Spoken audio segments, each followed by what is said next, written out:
안녕하세요. 영농창업론 1주차 제2부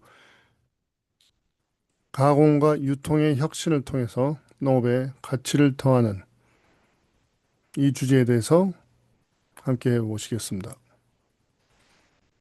농식품 가치 사슬에 구조적 변화가 있습니다. 이게 이제 생산자 중심에서요, 소비자 중심으로 이동을 하는 건데요. 생산자 중심이었던 시절에서는 단순히 생산을 하고 그리고 물량 위주로 생산하면 됐었고, 그리고 수동적으로 판매를 하면 되었습니다. 그래서 생산된 농산물을 시장에 단순히 공급하는 그런 일차원적인 접근을 했는데요.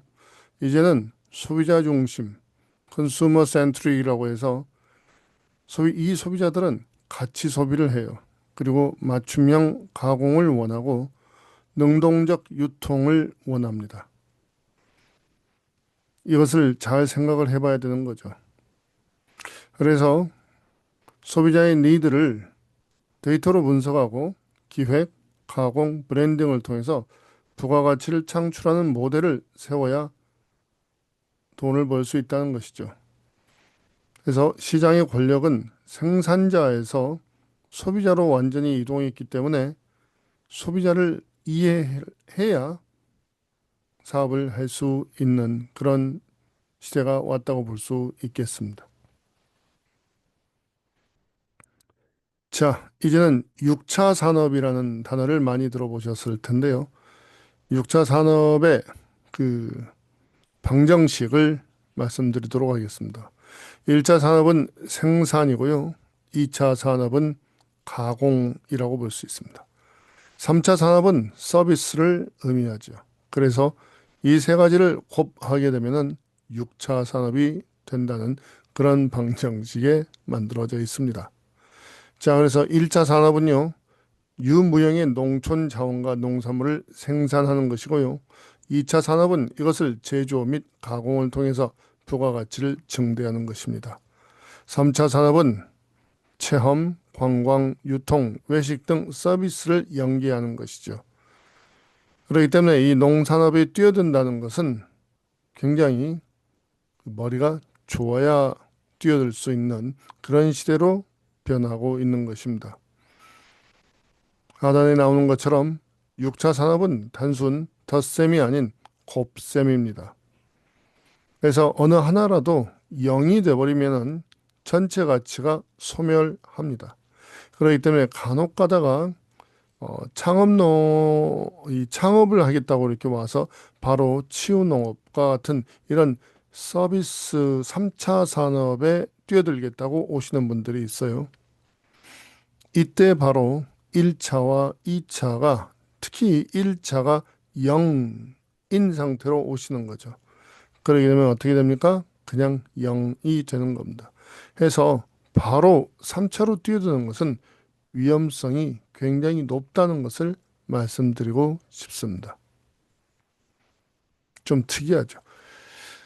자, 그래서요. 스마트 APC. 자, 이 산지 유통센터를 APC라고 하는데요. 데이터 기반의 유통혁신이 만들어져야 된다는 거죠. 이 모든 것들이 지금 사실은 그 창업 요소의 하나가 들어갈 수 있어요.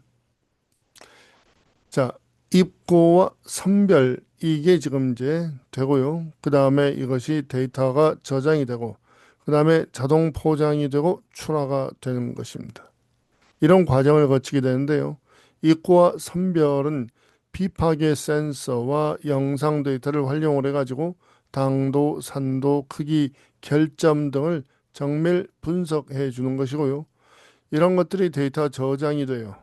품목별 생육 데이터와 선별 데이터를 클라우드에 축적하고 품질 등급 표준화를 하고 이런 것들이 분석이 돼가지고 그 다음에 자동 포장 및 출하, 소비자 주문 데이터와 연동된 로봇 시스템을 통해서 맞춤형 소포장 및 콜드 체인, 여기서 콜드 체인은 저온 냉장으로 이렇게 쭉 이어지는 것을 이야기하는 것입니다. 그래서 산지 유통센터는 단순히 창고가 아닙니다. 이것은 데이터가 흐르는 스마트 팩토리라고 볼 수 있는데요. 이를 통해서 유통 효율과 품질 신뢰도를 담보할 수 있게 되는 것입니다. 소비 트렌드가 또 역시 변화하고 있습니다. 자, HMR이라고 하죠. Home Meal Replacement라고 해서 이 HMR과 밀키트가 부상하고 있는 것을 우리가 주목해서 역시 창업을 생각을 해야 합니다. 자, 여기에 배경은요. 1인 가구가 급격히 증가하여서 팬데믹 이후로 집밥의 수요가 이게 문화가 되어버린 겁니다. 이런 질적인 변화가 있는 건데요. HMR, Home Meal Replacement, 가정 간편식, 그리고 별도의 조리 없이 데우거나 바로 섭취 가능한 형태, 이런 것들이 이제 일반화되어 있는 거죠. 그리고 밀키트를 생각을 해주세요.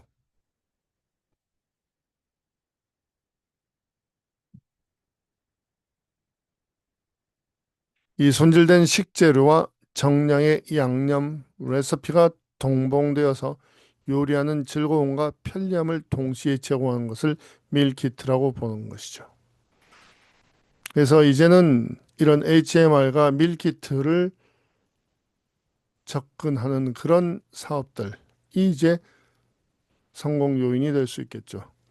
그래서 과거처럼 원물을 그대로 파는 것보다 소비자의 시간과 노력을 절약해주는 가공 상품이 더 높은 마진을 창출한다고 볼 수 있겠습니다. 자, 이커머스. 이것도 역시 우리가 주목해야 되는데요. 비대면 유통의 어떤 새로운 뉴노멀이 만들어진 거죠. 자, 시장이 확대되긴 했습니다. 시장이 줄어들진 않았어요. 그런데 이제 코로나19 이후에 농산물 온라인 거래액이 정말 급증했죠. 그리고 요즘은 신선식품의 새벽 배송이 가능해요. 이런 인프라가 확충됨으로써 온라인 구매의 심리적 장벽이 제거돼 버린 셈이 되는 거죠. 자, 하지만은 이 플랫폼에는 양면성이 있습니다. 자, 오픈 마켓, 소셜 커머스 측면에서 보면요. 이것은 높은 트래픽을 제공하지만요. 경쟁이 치열하고 수수료 부담이 존재합니다. 그런데 이제 버티컬 커머스, 마켓컬리나 오아시스 이런 것들을 보면요. 엄격한 품질 기준을 요구하지만요. 입점을 하게 되면은 브랜딩 효과가 있고 고정 고객 확보 가능성이 있습니다. 그러니까는 문턱이 높아졌는데 노력해서 들어갈 수 있으면은 그러면 지금 현재 굉장히 많은 고객들이 있는 수영장으로 들어갈 수 있다는 이야기인 것이죠. 자, D2C, Direct to Consumer 전략도 우리가 생각을 해봐야 합니다. 중간 유통 단계를 생략을 하고요. 생산자가 자사몰이나 소셜 미디어를 통해서 소비자와 직접 거래하는 방식이 이 시장도 역시 여러분들 확보를 해두고 있어야 생존에 도움이 됩니다. 이를 위해서 간단하더라도 자사몰을 구축을 하고요. 또는 라이브 커머스를 활용을 하거나 또는 구독 경제를 하는 것을 추천해 드릴 수 있습니다. 그런데 이제 자사몰을 구축을 하게 되면 또 좀 비용이 들겠죠. 하지만은 여기에서 고객 DB를 확보할 수 있고 재구매를 유도할 수 있는 그런 또 훌륭한 도구가 될 수 있습니다. 라이브 커머스는요, 실시간 소통을 통해서 상품의 신선도를 증명하고 조리법을 시연하고 구매 전환율을 극대화시키는 그런 효과가 있습니다.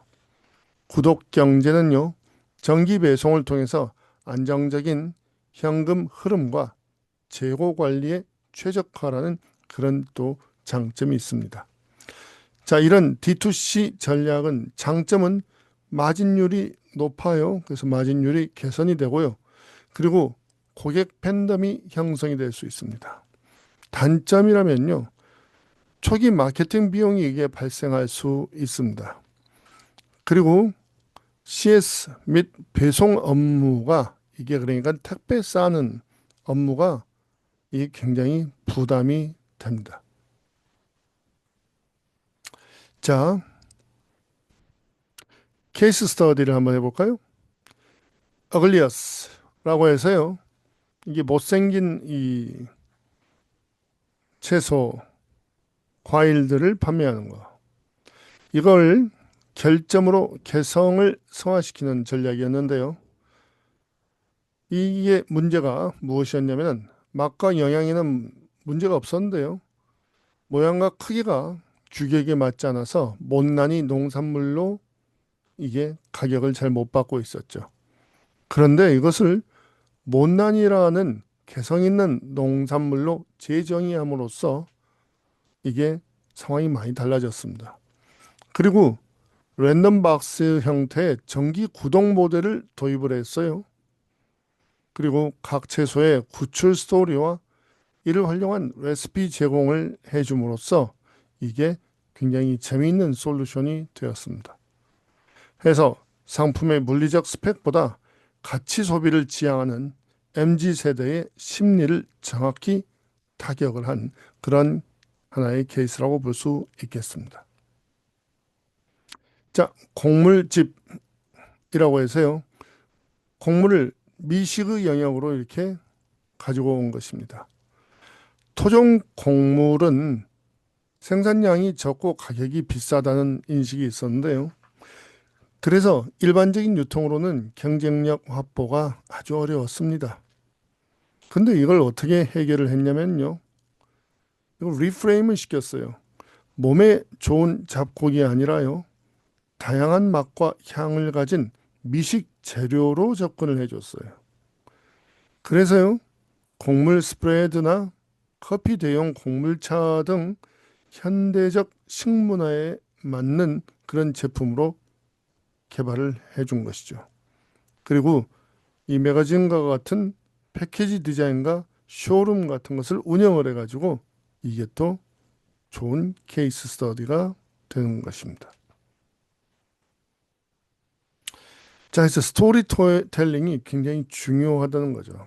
근데 저도 이거 사실 잘 못해요. 이 스토리텔링이 신뢰를 구축하는 하나의 그 방법이 되는 건데요. 농산물 마케팅에서 이 스토리는 단순한 감성팔이가 아니라요. 검증 불가능한 이 신뢰를 검증 가능한 컨텐츠로 변환하는 장치인 것입니다. 그렇기 때문에 이제 저 같은 경우도 만약에 한다면은 국산 수국 이것도 뭐 우리나라에서 최초로 만든 수국 뭐 애국심을 근데 지금은 애국심은 이거 스토리 이거 하기에는 조금 어려운 것 같긴 한데 그렇습니다. 자, 그래서요. 온라인 판매를 위해서 법적 필수 체크리스트가 있는데요. 이거 놓치시면 안 돼요. 자, 먼저 온라인 판매를 하더라도요.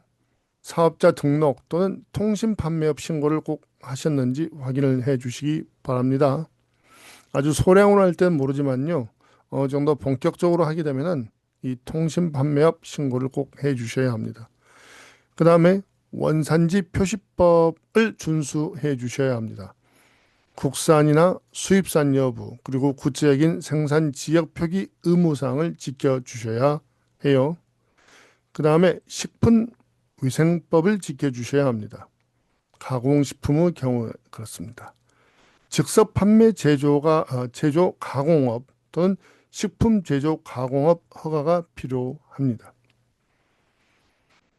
그 다음에 과대 광고를 금지하고 있는 이 표시 광고법을 지켜주셔야 합니다. 최고, 특효, 치료 이러한 입증되지 않은 의학적 효능 표현은 금지되어 있습니다. 그 다음에 전자상거래법을 지켜주셔야 해요. 반품 환불 규정에 대한 명확한 고지 의무가 있습니다. 이렇게 5가지를 지켜주시면요, 온라인 판매를 자유롭게 하실 수 있습니다. 조금 까다롭지만은 세팅을 하시면서 가시는 것이 좋습니다. 자, 로컬 푸드라는 이야기를 많이 듣는데요. 이것은 지역 내 생산과 소비를 선순환 구조로 이어주는 것입니다. 그래서 장거리 수송이나 다단계 유통을 거치지 않고 생산지에서 50km 이내의 지역에서 소비되는 농산물, 이것을 로컬 푸드라고 하는 거죠. 그러다 보니까 광주 같은 경우는 사실 이 광주 근교에서 생산하시는 분들은 이 로컬 푸드의 효과를 아주 잘 즐기실 수가 있죠. 이것은 어떤 효과가 있냐면요, 물류비를 절감할 수 있죠. 그리고 신선도를 또한 극대화시킬 수가 있습니다. 당일 생산된 것을, 당일 수확된 것을 바로 먹을 수도 있죠.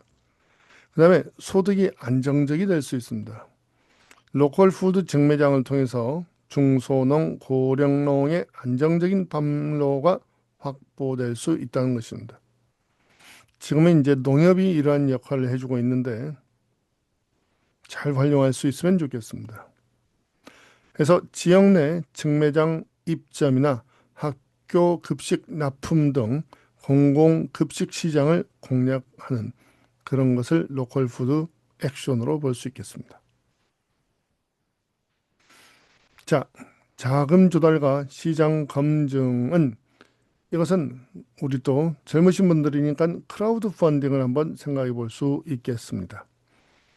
크라우드 펀딩은요, 대중으로부터 자금을 조달하는 방식을 의미하는 겁니다.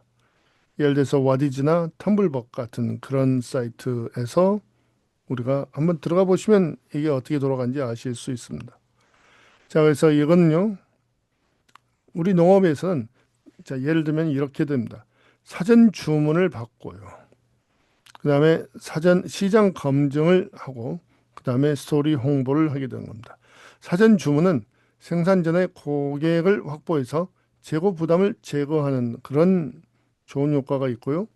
시장 검증은 신품종이나 가공식품 출시 전에요, 시장의 반응과 타겟 고객층을 파악한다는 점에서 이 크라우드 펀딩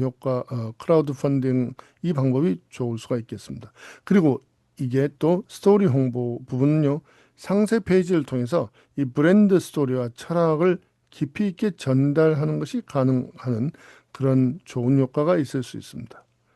이 펀딩 성공 실적은요, 추후에 정책 자금 신청이나 투자 유치할 때 강력한 근거 자료가 될 수 있습니다. 자, 이제 또 앞으로 농식품 수출을 해가지고 글로벌 시장으로 또 나아갈 수가 있겠습니다.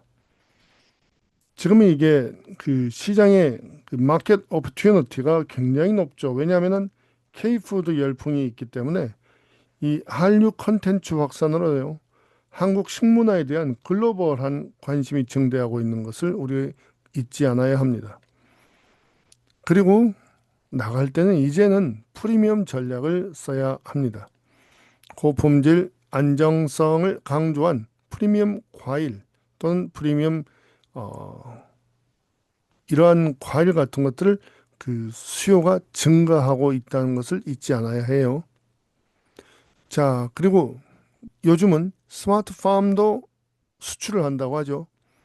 단순 농산물 수출을 넘어서 한국형 스마트팜 설비와 재배 기술을 패키지로 수출하는 모델이 지금 부상하고 있습니다. 정말 그 세계적인 그런 기업이 될 수도 있겠네요. 자, 그리고 국가별 검역 조건을 사전 확인하고 콜드체인 물류 최저가, 이런 것들이 필수적으로 필요합니다. 이런 것들을 사실 나라에서 잘 안내하고 도와주면 정말 좋을 것 같아요.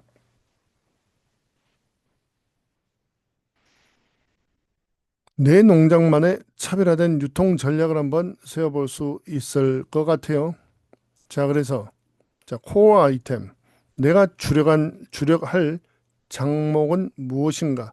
내가 원물을 생산할 것인가? 가공을 할 것인가?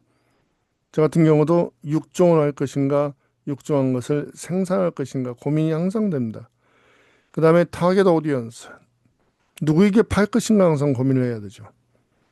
1인 가구에게 팔 것인가? 프리미엄 미식가에게 팔 것인가? 또는 급식 시장을 공략할 것인가?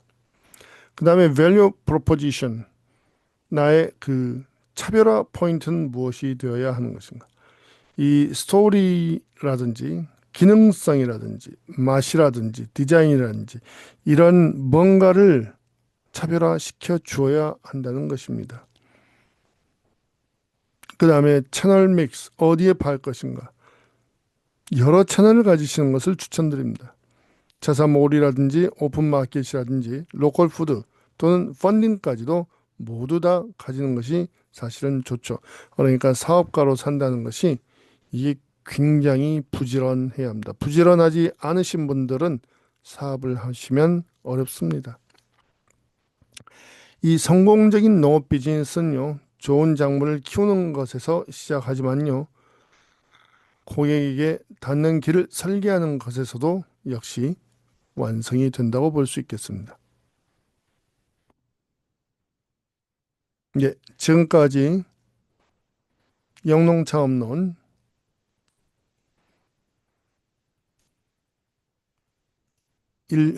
일부 1주차의 2부였습니다. 감사합니다.